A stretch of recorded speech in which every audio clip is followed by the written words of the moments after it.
Welcome to Big Jack Sports Wrap. When I last spoke to you, it was the first day of the test match in Perth, and what a turnaround we saw.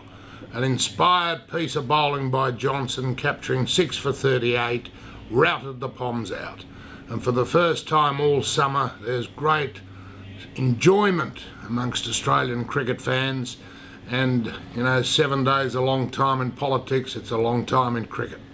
So now at 1-1, the Ashes is very much alive. We go to the Boxing Day test. Prior to the win in Perth, they were having difficulty selling the tickets for the Boxing Day test. Now it is a sellout, and we could expect to create a world record for test match cricket.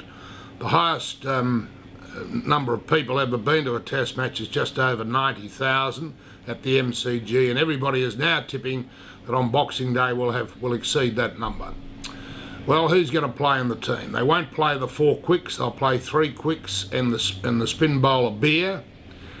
Everybody's tipping that Siddle won't get a game. He'll be made 12th man. I think that is very wrong.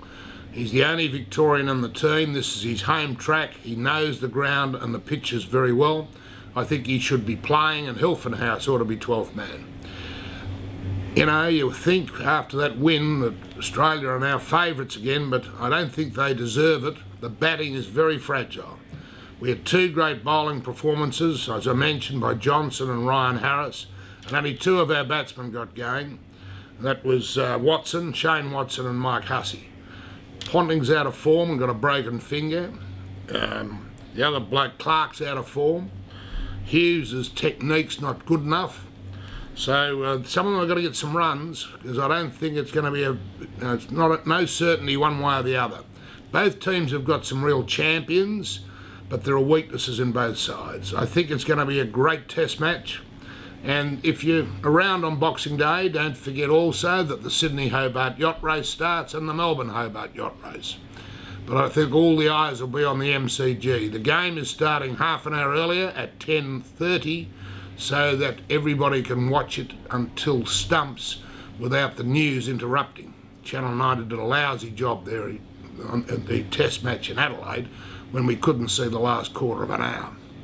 Well, it's only left for me now to wish you all a Merry Christmas, a prosperous New Year, and drive carefully. We always have loss of lives all around the world over Christmas. And for those of you in Europe, I hope the weather warms up a bit. We'll see you next year.